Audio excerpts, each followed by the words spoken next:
hey, good day to you. This is Todd. I am a regular dude walking in the Word. Thank you for joining us as we're going through Ephesians. We are talking today Ephesians chapter 4, verses 7 through 13.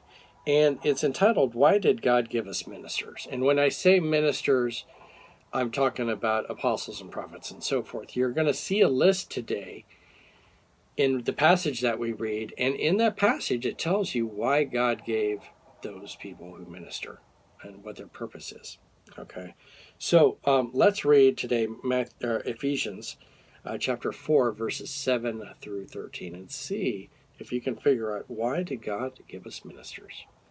So, chapter 7, verse through 13, it says this, But to each one of us grace has been given as Christ apportioned it. This is why it says, When he ascended on high, he took many captives and gave gifts to his people. Why does he ascended what does he ascended mean, except that he also descended to the lower earthly regions? He who descended is the very one who ascended higher than all the heavens, in order to fill the whole universe.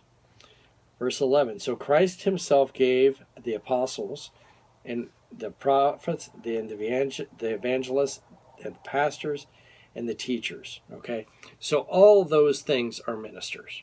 And so I grouped them all together rather than saying, why did God give us apostles and prophets and evangelists and pastors and teachers?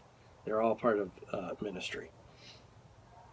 Verse 12, to equip his people for the works of service so that the body of Christ may be built up, until we all reach the unity of the faith and in the knowledge of the Son of God, and become mature, attaining to the whole measure of the fullness of Christ.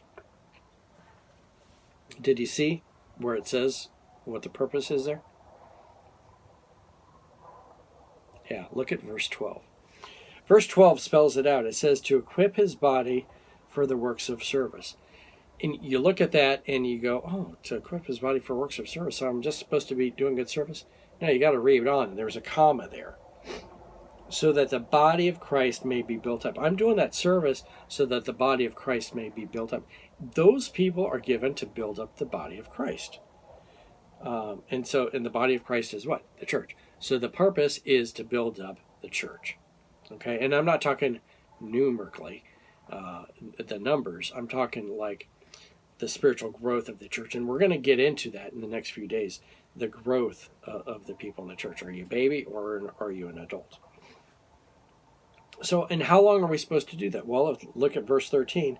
It says, until we reach the unity in the faith, which we're not all unified, and it takes us quite a while to get unified, and in the knowledge of the Son of God. There's a long way I have to go to fully understand Jesus, and become mature, attaining to the whole measure of the fullness of Christ. So, realistically, I'm working on those things to learn those things and to achieve those things day by day, but it's not going to even happen in my lifetime. I'm going to get closer and closer. And we called it, it's part of sanctification. And sanctification is a gradual, it's given by grace, and you have justification is just as if I'd never sinned. That it happens immediately when you're saved, but sanctification is an ongoing work of God in your life, and this is part of that. The sanctification is that ongoing work in my life, and so those people, those ministers, are there to help with the sanctification, to build up the body of Christ, to build me up, to make me a mature Christian. And so, hopefully that makes sense as to why ministers are given, is to build up the body of Christ. There's your answer. Thank you for watching. I'm a regular dude walking in the Word, and I look forward to seeing you tomorrow as we continue our journey through Ephesians. Lord's blessing. I'll see you then.